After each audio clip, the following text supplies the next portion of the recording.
അതെ അല്ല പട്ടിക തുടങ്ങിയിട്ടുണ്ടായിരുന്നു. അതെ, അത് പറഞ്ഞില്ല, അത് റൂമിന്റെ റൂമിന്റെ എന്ന് പറഞ്ഞാൽ നമ്മൾ സാധാരണ ഈ തെങ്ങ് പോലത്തെ നമ്മൾ ഇതില്ലേ അങ്ങനത്തെ അടിച്ചിട്ടുണ്ടാക്കിയ റൂമാണ് മേലെ. കാരണം 2-3 റൂം മേലെ ആക്കിയിട്ട് ഇതിന്റെ ഉടമ താമസിക്കുന്ന മേലെ ടെറസിന്റെ മേലെ അവിടെ തന്നെയാണ് താമസിക്കാം. അതിന്റെ തന്നെ മേലെ ഉണ്ടാവും. മേലെ എന്ന് പറഞ്ഞാൽ മേലെ വല്ല പായെല്ലാം കെട്ടിയിട്ട് 2-3 മാസത്തിലേ വേണ്ടു. അതിന് നല്ലൊരു പൈസ കിട്ടും ഇവർക്ക് വാടക. അടിയിലെ 2 നില വാടക കൊടുത്തിട്ട് മേലെ അടിയിലെ വാടക നല്ല വാടകയായിരിക്കും. അതിന്റെ മേലുള്ള തട്ട് ഈ സാധാരണ നമ്മൾ ചെറിയ തെങ്ങൊക്കെ വണ്ണം കുറഞ്ഞ തെങ്ങെല്ലാം മുറിച്ചിട്ട് ഇങ്ങനെ ഇട്ടിട്ട് അതിന്റെ മേലെ പട്ടികയും മരവും അടിച്ചിട്ട് നേരെ സിമെന്റ് ഇട്ട് കഴിഞ്ഞാൽ റൂമായി. അങ്ങനത്തെ റൂമാണ് ആ സമയത്ത്. ഇന്ന് ബിൽഡിംഗ് ശരിക്കും പറഞ്ഞാൽ ഒരാളെ വീടാണ്. അങ്ങനെ പല ആൾക്കാരും ഉണ്ട്. പക്ഷെ നമുക്ക് പരിചയക്കാരെ കിട്ടിയത് കൊണ്ട് നമുക്ക് വാടക കുറെ കുറഞ്ഞു കിട്ടിയിരുന്നു. പിന്നെ ദിവസമായിട്ട് പിന്നെ ഒരു ചോദ്യം എന്ന് പറഞ്ഞാൽ കപ്പലിലെ ഭക്ഷണത്തെ സംബന്ധിച്ചില്ല. കാരണം നമ്മൾ ഇവിടുന്ന് ആവോലി എന്ന് പറയുന്ന കറുത്ത പിന്നെ അത് വെള്ള ആവോലിയുണ്ട്, നല്ല ടേസ്റ്റ് ഉണ്ടാവും കേട്ടോ. നമുക്കെന്ന് പറഞ്ഞാൽ ശരിയായിട്ട് ഒരു പീസ് തരും നമുക്ക് കപ്പലിന്റെ ഭക്ഷണത്തിന്. ആ ഒരു പീസ് തന്നെ തിന്നാൻ കഴിയില്ല, അത്രയും നല്ല ടേസ്റ്റും അത്രയും നല്ല സാധനമാണ് ഈ ആവോലി പറഞ്ഞത്. പിന്നെ എന്റെ ചെറുപ്പത്തില് ഞാൻ എന്റെ യാത്ര ചെയ്തിട്ട് ഞാനവിടെ ചെറുപ്പത്തിലേ പോയിട്ട് എന്റെ യാത്ര ഞാന് കണ്ണൂരിൽ നിന്ന് പോകുമ്പോൾ എന്റെ ജ്യേഷ്ഠൻ എന്റെ കയ്യിൽ തന്നതാണ് 100 രൂപ. കണ്ണൂരിൽ നിന്ന് പോകുമ്പോൾ 62 രൂപ ടിക്കറ്റ്. എന്റെ വസ്ത്രമായിട്ട് എന്ന് പറഞ്ഞാൽ ഞാൻ യാത്ര ചെയ്യുന്ന സമയത്ത് ആ സമയത്തുണ്ടല്ലേ എന്റെ കയ്യിൽ ഒരു ജോഡി തുണിയും കുപ്പായം ഉണ്ടായിരുന്നു. ഒരു ജോഡി മാത്രം. ഷഡ്ഡി, ഒരു ബനിയൻ, ഒരു ഷർട്ട്, ഒരു തുണി, അത്രേ ഉണ്ടായിരുന്നു. അങ്ങനെ നിന്നിട്ട് യാത്ര ചെയ്തു. കാരണം അത്രയും റിസർവേഷനോ കാര്യമോ ഒന്നും ഇല്ല. നിന്നിട്ട് ഇവിടുന്ന് ആർക്കോണം പോയി. ആർക്കോണം മദ്രാസ് വണ്ടിക്ക ബോംബെക്ക് പോകുന്നു. വേറെ ഒരു മാട്ടൂരുള്ള ഒരു പരിചയക്കാരുടെ കൂടെ പോയി. അവിടെ പോയിട്ട് പോയി നോക്കുമ്പോഴേക്കെന്ന് പറഞ്ഞാൽ സ്വന്തക്കാരായതുകൊണ്ട് മറ്റേ ജീവിക്കാൻ വിഷമമൊന്നുമില്ല, ജീവിക്കാനും ചെയ്യാൻ. പക്ഷേ എൻ്റെ എന്ന് പറഞ്ഞാൽ ആടെ പോയിട്ട് കുറച്ച് ഞാൻ മുളകൊന്നും ഞാൻ അരച്ചിട്ടില്ല. അമ്മയും കുട്ടിയോണ്ട് അരക്കണം മുളകല്ലോ അവിടെ. അങ്ങനത്തെ ജീവിതമാണ്. ഒരു ദിവസം കൂടിയാലും 2-3 ദിവസം കൂടിയാലേ കുളിക്കാൻ പറ്റും ജീവിതമാണ്. ഒരു തവണ കുറെ ദൂരെ പോകണം പൈപ്പും കാര്യത്തിനും. നമ്മുടെ പൈപ്പും കാര്യം സ്വന്തമില്ല. അപ്പൊ രാത്രി കച്ചവടം കഴിച്ച് കടയിലും പൂട്ടി ഞാനും എൻ്റെ കൂടെ ഉള്ളവനും പിന്നെ എൻ്റെ മുതലാളി ഉണ്ടാവില്ല. മുതലാളി എന്ന് പറഞ്ഞിട്ട് നമ്മ എല്ലാവരും കൂടി പോയി കുളിച്ച് ഈ 1-2 ഡ്രസ്സെല്ലാം അലക്കിയിട്ട് പിറ്റേന്ന് കൂടെ വെള്ളം എടുത്തിട്ട് വരണം. അടുത്ത ദിവസത്തേക്കുള്ള ഞാൻ സ്വന്തം ഒരു ഡ്രം തലയിൽ വെച്ചു. മറ്റേ ഒരു 2 തൊട്ടി ബക്കറ്റ് നേറ്റിയിട്ടാണ് ഞങ്ങൾ വരുന്നത്. കുറെ ദൂരം വരുന്ന സമയത്ത് അവിടുന്ന് ഒരു കോണി ഇറങ്ങാനുണ്ട്. അത് ഇറങ്ങിയപ്പോൾ എൻ്റെ അനുഭവത്തിൽ പറയാന്ന് പറഞ്ഞാൽ ഞാനും ഡമ്മും എല്ലാം ഒട്ടാകെ വീണു. ഒന്നും പറ്റിയിട്ടില്ല. പിന്നെ ഈ വെള്ളം പോയിട്ട് എടുത്തു കൊണ്ടുവരണ്ടേ. കൊണ്ടുവന്ന് അതൊരു അനുഭവം പറയാണ്. അങ്ങനെ ചെയ്ത് പിന്നെ അങ്ങനെ ആയിക്കൊണ്ടിരുന്ന് കുറെ കഷ്ടപ്പെട്ടിട്ടുണ്ടായിരുന്നു. ആദ്യം ഉള്ളിച്ചാക്ക് വിരിച്ചിട്ട് ന്യൂസ് പേപ്പർ തലക്ക് വെച്ചിട്ട് കിടന്ന് അങ്ങനെയാണ്. അങ്ങനെയെല്ലാം അല്ലല്ല, അത് കുറെ കഴിഞ്ഞപ്പോ ഇതെല്ലാം കഴിഞ്ഞിട്ട് ഇതെല്ലാം കഴിഞ്ഞ് കുറെ കഴിഞ്ഞപ്പോ ഞാൻ എന്ത് ചെയ്തെന്നറിയോ, ഒരു ചെറിയ റൂം ഞാനും വേറൊരാളും കൂടിയിട്ട് ഒരു ചെറിയ റൂം അന്നേരത്തെ 750 രൂപയ്ക്ക് റൂം വായിച്ചു അവിടെ.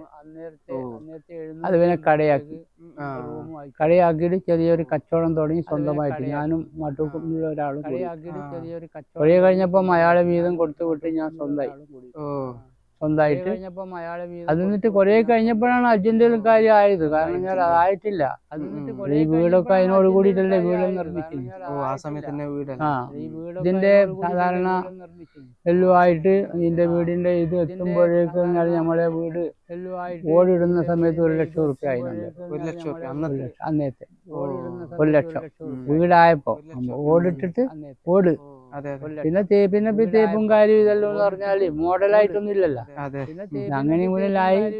അതിനുശേഷം ആ കട ചെറിയൊരു കൊച്ചു റൂമാണ്.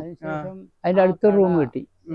ആ 8-8 റൂമില് ഉള്ളിൽ തന്നെ ഭക്ഷണം പാചകവും എല്ലാം ആവണം. ഒരു ഭാഗത്ത് ഇതാക്കിയിട്ട് ബാക്കിൽ നിന്ന് ഭക്ഷണം പാചകവും കച്ചവടവും എല്ലാം കൂടി അവിടെ തന്നെ ആവണം.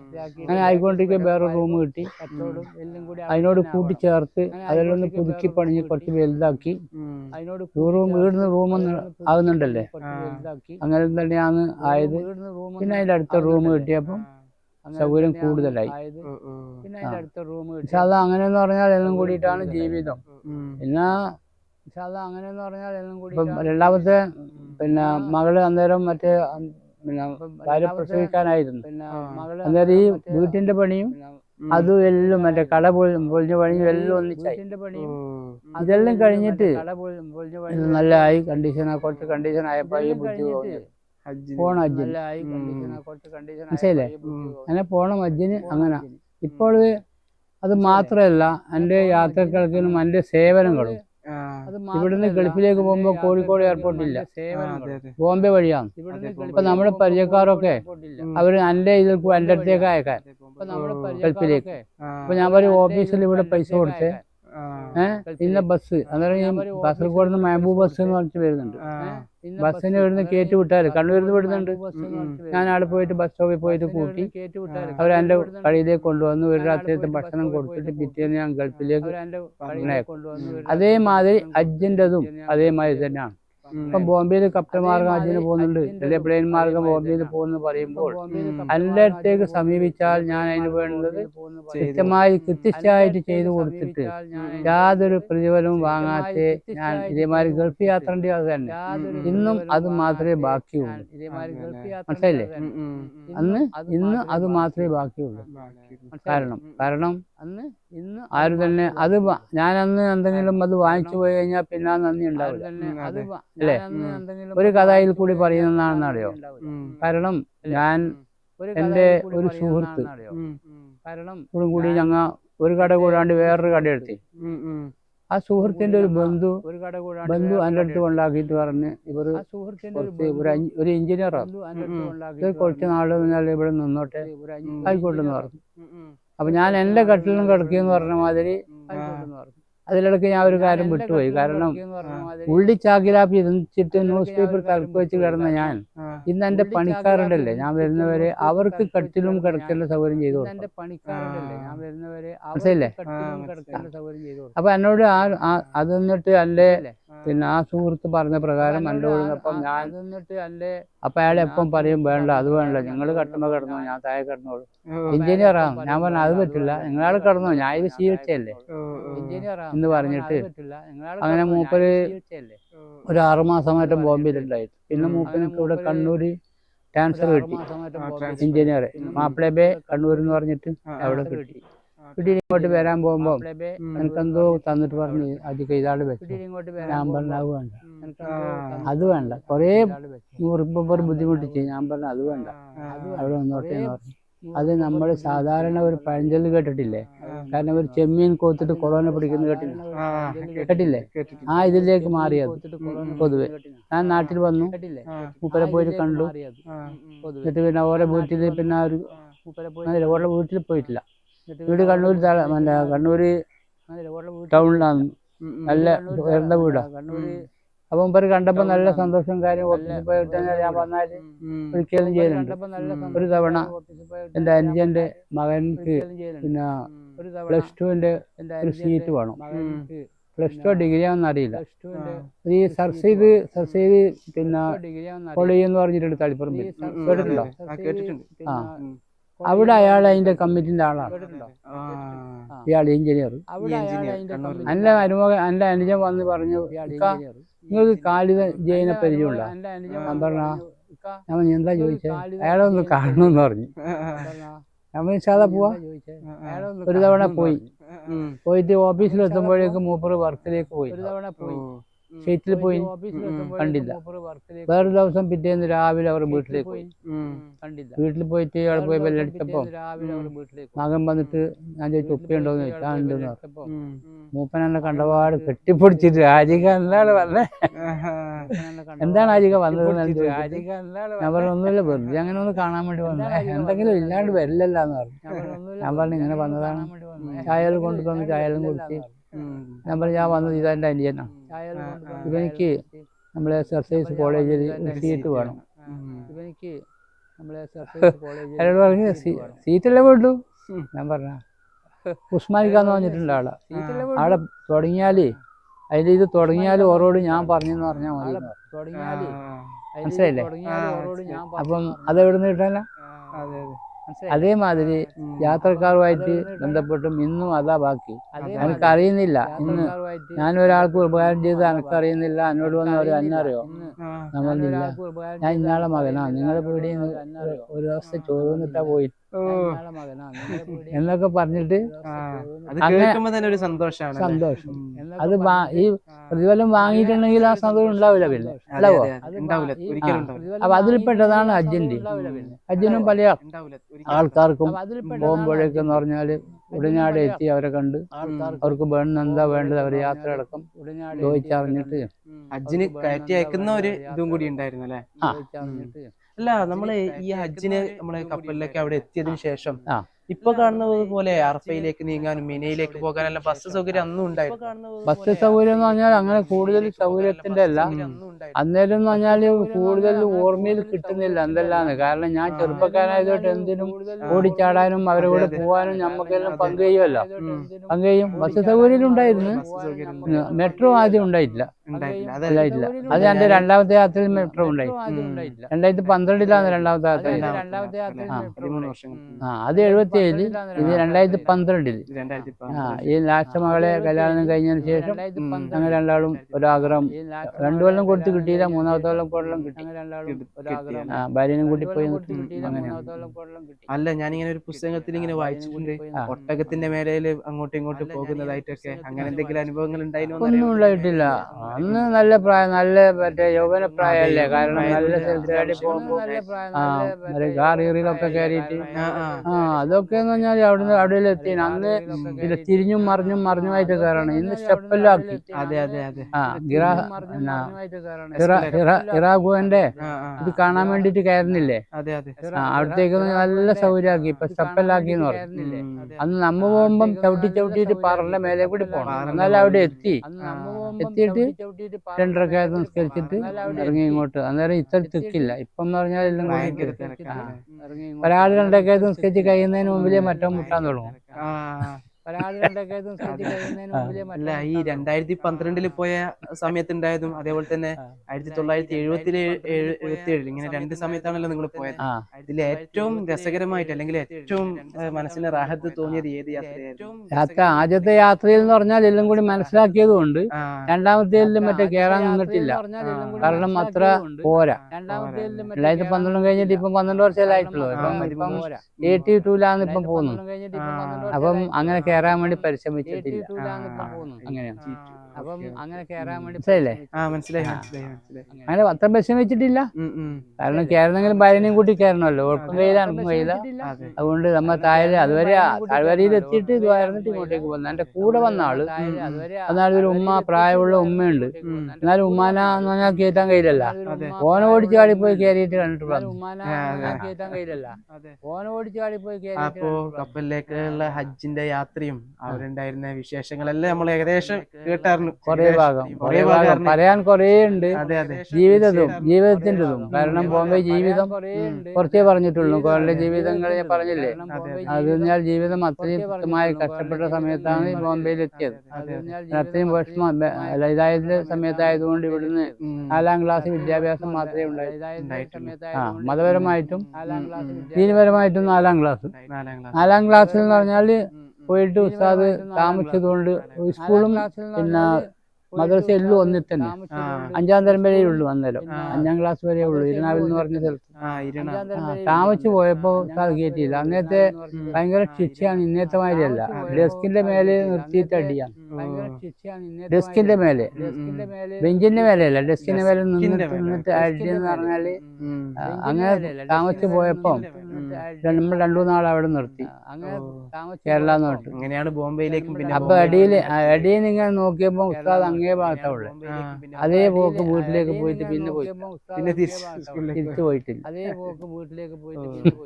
അങ്ങനെ അങ്ങനെയാണ് സ്കൂൾ പഠനം, സ്കൂൾ പഠനം മദ്രസ പഠനം. അതെ. അങ്ങനെയാണ് ഈ മട സ്കൂൾ പഠനം, സ്കൂൾ പഠനം മദ്രസ പഠനം. പിന്നെന്ന് പറഞ്ഞാൽ നോക്കിയിട്ടും അവൻ സ്വന്തം ബുദ്ധിപൂർവ്വം എല്ലാം കൂടി ഇങ്ങനെ നോക്കിക്കോണം പഠിച്ചുകൊണ്ടും എല്ലാം ആയിട്ട് അങ്ങനെയാണ് കരകയറിയിട്ട് വന്നത്.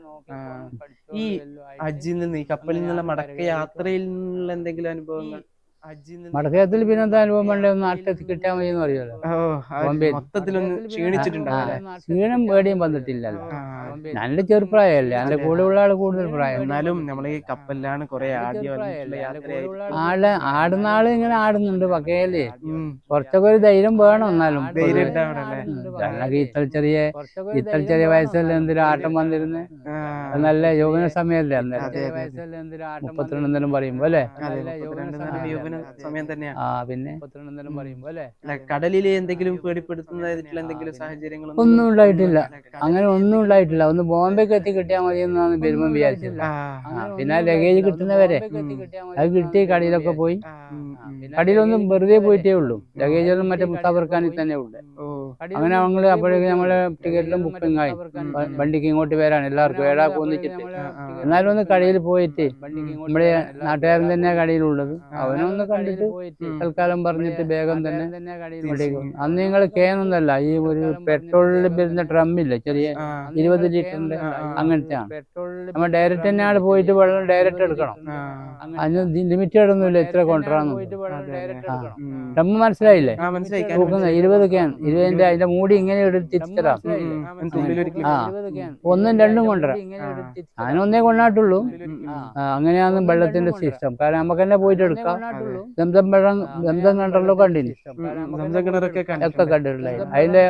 അതിലെ പിന്നെ ദംദം കിണറിലെ അതിന്റെ മനാസിക് എന്റെ അടുത്തുണ്ട്. മുമ്പേത്തെ ഒട്ടിക്ക് അബ്ദുൽ മുസ്ലാർ എഴുതിയത്. അതിലെല്ലാം പഴയ ഇല്ല, ഇന്നത്തെ കൈബിയും കാര്യമൊന്നുമല്ല, മദീനയും അല്ല, അന്നത്തെ അത് എന്റെ അടുത്തുണ്ട്. അത് അതില് അന്നെന്ന് പറഞ്ഞാല് മത്താപ്പിലൊക്കെ ഉണ്ടല്ലേ, നമ്മളെ ഈ മറ്റേ ഷോ കല്ലില്ലേ ഇങ്ങനത്തെ, അറിയില്ലേ, ഇത്ര ടേബിളിലിട്ട് വെക്കുന്നില്ല കല്ല്, അങ്ങനത്തെ ഓരോ സ്റ്റിക്കായിട്ട് അതിലാണ്. അപ്പൊ ചവിട്ടുമ്പോ പിള്ളവെള്ള എല്ലാം ആവാൻ നേരം. ഇന്ന് അതെല്ലാം പോയി, എല്ലാം കണ്ടീഷൻ മാർബിളായി തേച്ചു. അങ്ങനത്തെ ഇതിൽ ചവിട്ടിയിട്ട് അങ്ങനത്തെ അത് അന്നേരം മത്താവിലും പെണ്ണുങ്ങൾക്ക് വേറെ ആണുങ്ങൾക്ക് വേറെ എല്ലാം ആയിട്ട് ആ സമയത്ത് അങ്ങനെയാണ്. ഇപ്പൊ അതൊന്നല്ല, ഇപ്പൊ അതൊന്നുമില്ല, എല്ലാം മാർബിളായി. അത് വേറെ പറഞ്ഞാൽ എത്ര വെയിലായാലും ആ മാർബിളിൽ നമ്മളെ കാല് പൊള്ളൂല, ചൂടിൽ അനുഭവിക്കൂല. മത്താബിൽ കയറിയാലും മറമിൽ കയറിയാലും ചൂടിൽ അനുഭവിക്കൂല. അതാണ്.